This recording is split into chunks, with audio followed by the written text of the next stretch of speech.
Hello दोस्तों, कैसे हो आप सब। उम्मीद है कि आप सब खैरियत से होंगे। दोस्तों आज मेरे लिए बहुत बड़ा दिन है क्योंकि दोस्तों आज से मैं बाइक व्लॉगिंग स्टार्ट कर रहा हूं। दोस्तों मैं पहले ही एक वॉकिंग सीरीज पे कंटेंट बना रहा हूं जिसके पूरे 57 दिन हो गए हैं। अब मैंने सोचा है कि एक नई जर्नी स्टार्ट करते हैं बाइक व्लॉगिंग की, जिसमें मैं अपने शहर को जो है एक्सप्लोर करूंगा और अपनी स्ट्रगल जो होगी वो आप लोगों के साथ शेयर करूंगा। तो आपने मुझे बहुत सपोर्ट करना है। दोस्तों सबसे पहले मैं आपको अपना इंट्रोडक्शन दे देता हूँ। मेरा नाम हसनैन है और मैं मुल्तान से बिलोंग करता हूँ। और ये जो बाइक चला रहा है ये मेरा दोस्त अहमद है। आप सोच रहे होंगे कि हम बाइक पे कहाँ जा रहे हैं, तो मैं आपको बता देता हूँ कि हम डिजिटल मार्केटिंग का कोर्स करने के लिए जा रहे हैं। क्योंकि आजकल कोई काम धंधा तो है नहीं, तो मैंने सोचा क्यों ना कुछ नया सीखा जाए। घर बैठ के तो कुछ नहीं होने वाला, कुछ करने के लिए तो हाथ पैर मारने पड़ेंगे। और ये जो मेरा दोस्त अहमद है इसकी भी डिग्री कंप्लीट होने वाली है, तो ये भी फारिग था। तो फिर मैंने अपने दोस्त अहमद से बात की कि कोई नई स्किल्स सीख लेते हैं। कहते हैं ना, जब इंसान इरादा करता है तो अल्लाह ताला रास्ते खोलना शुरू कर देता है। हम दोनों ने भी बस इरादा ही किया था कि अल्लाह ताला ने एक अपॉर्चुनिटी हमारे पास भेज दी। दोस्तों मैं आपको बताता चलूं कि गवर्नमेंट ने एक एडवर्टाइजमेंट जारी की थी। हमें भी एडवर्टाइजिंग के जरिए इस अपॉर्चुनिटी का पता चला। मेरे दोस्त अहमद को कॉलेज की तरफ से जो है एक कोर्स की जो है अपॉर्चुनिटी के बारे में बताया गया, तो अहमद ने फिर मुझे बताया, तो हम दोनों ने फिर डिसाइड किया कि चलो इस कोर्स को हम कर लेते हैं। दोस्तों मैं आपको बता दूं कि जो हम कोर्स कर रहे हैं वो कोर्स है डिजिटल मार्केटिंग का, और ये गवर्नमेंट की तरफ से जो है कराया जा रहा है फ्री ऑफ कॉस्ट। गवर्नमेंट जो है डिफरेंट कोर्सेज करा रही थी, लेकिन जो मुझे अच्छा लगा वो डिजिटल मार्केटिंग का था, तो मैंने फिर इसे चुन लिया। और मेरे दोस्त अहमद ने भी इसी कोर्स को सिलेक्ट कर लिया, तो फिर हम दोनों ने मिलकर जो है इस कोर्स के लिए अप्लाई कर दिया। दोस्तों मैंने सोचा कि जॉब ना भी मिले कम से कम एक स्किल तो आ जाएगी, और आजकल आपको पता है कि डिग्रीज की कोई वैल्यू नहीं है, सिर्फ स्किल्स की ही वैल्यू है। दोस्तों जो इदारा हमें ये कोर्स करा रहा है वो थोड़ा हमारे घर से दूर हो जाता है, इसलिए हमें बाइक पे जाना पड़ता है। खैर इसी बहाने मैं आप लोगों को अपना शहर मुल्तान घुमाऊंगा, आप लोगों को अपने कंटेंट से जो है एंटरटेन करूंगा। कोशिश करूंगा कि आप लोग बोर ना हो और मेरे साथ जुड़े रहें। दोस्तों सच बोलूं तो कैमरे को फेस करने के लिए मेरे अंदर जरा सी भी हिम्मत नहीं है। जैसे ही मैं कैमरा ऑन करता हूं तो मेरे तो पसीने छूट जाते हैं। ऐसा लगता है जैसे ये कैमरा मुझे खा जाएगा। मेरे अंदर थोड़ा सा भी कॉन्फिडेंस नहीं है। मैं खुद को देखकर खुद से बात भी नहीं कर सकता। तो इसीलिए मैंने सोचा कि मैं व्लॉगिंग स्टार्ट कर लेता हूं ताकि मेरे अंदर कॉन्फिडेंस आए और कम से कम मैं इतना काबिल तो हो जाऊं कि खुद को फेस कर सकूं। क्योंकि मैं परफेक्ट तो हूं नहीं, लेकिन रोज थोड़ा थोड़ा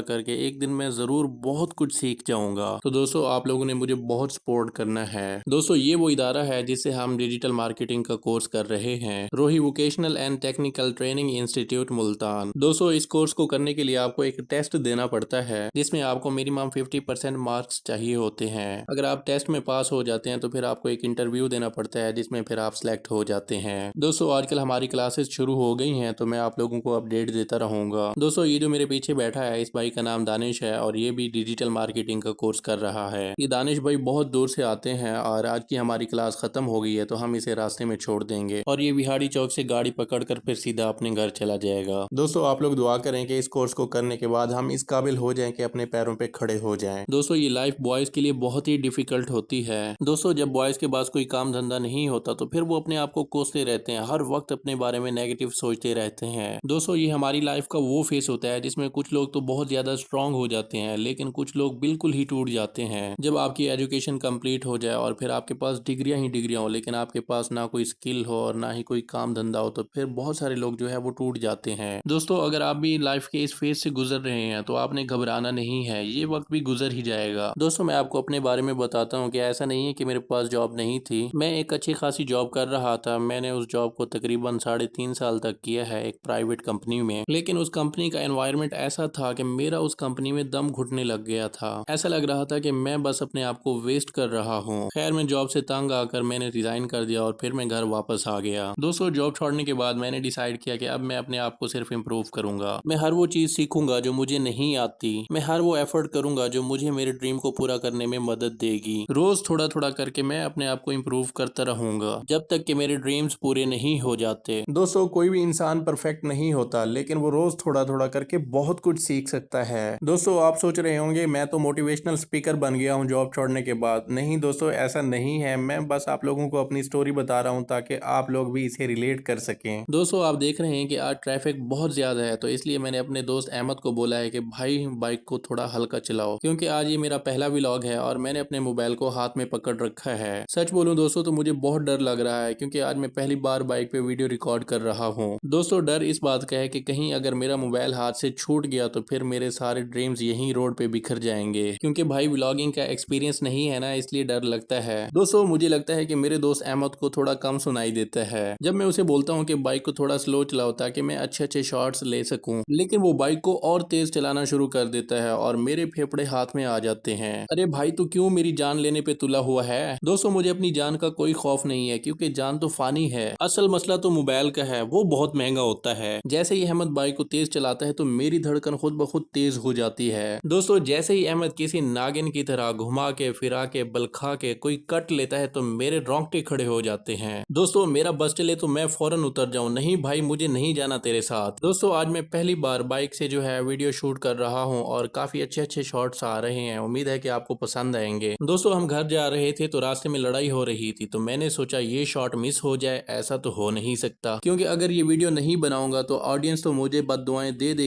देकर मार देगी। भाई आपने तो फाइटिंग अकेले इंजॉय कर ली, हमारा भी फाइटिंग देखने का उतना ही हक है जितना कि आपका। दोस्तों इस रियल लाइफ फाइटिंग की वीडियो मैंने आप लोगों के लिए रिकॉर्ड कर ली है, लेकिन मेरी आप लोगों से सिर्फ एक रिक्वेस्ट है कि इस वीडियो को देखने के बाद आप लोग आपस में लड़ने ना लग जाना। दोस्तों मुझे लगता है कि पकोड़ा पार्टी और समोसा पार्टी आपस में फाइटिंग कर रहे हैं चटनी को लेकर, और किन्नू पार्टी उन दोनों का बीच बचाव करा रही है और अवाम तो बस मजे ले रही है। दोस्तों फाइटिंग एंजॉय करने के बाद हम वापस अपनी मंजिल की तरफ निकल पड़े हैं। ओ भाई साहब ये क्या हुआ? दोस्तों ये जो बाइक वाला अभी निकला है कट मार के, पहले ये बिल्कुल आराम आराम से आ रहा था। दोस्तों जैसे ही मैंने अपना मोबाइल वीडियो को शूट करने के लिए बाहर निकाला तो इसने ज़ूम करके बाइक को निकाला है, और ऊपर से उसने 4 मुंह वाला साइलेंसर लगा रखा है जो कि करके फटी हुई आवाज निकालता जा रहा है। हराम खोर ने मेरे कान के पर्दे फाड़ दिए हैं। दोस्तों अहमद को तो पहले ही कम सुनाई दे रहा था, इस फटी हुई आवाज को सुनने के बाद तो अहमद और बहरा हो गया होगा। दोस्तों मेरी धड़कन फिर से तेज हो रही है, क्योंकि उस फटे हुए साइलेंसर ने अहमद के अंदर के मरे हुए जानवर को फिर से जगा दिया है। दोस्तों इससे पहले कि अहमद हमारा कहीं पे एक्सीडेंट कर दे मैं वीडियो को बंद कर रहा हूँ। वीडियो पसंद आई हो तो वीडियो को लाइक, कमेंट और दूसरों के साथ शेयर लाजमी करें।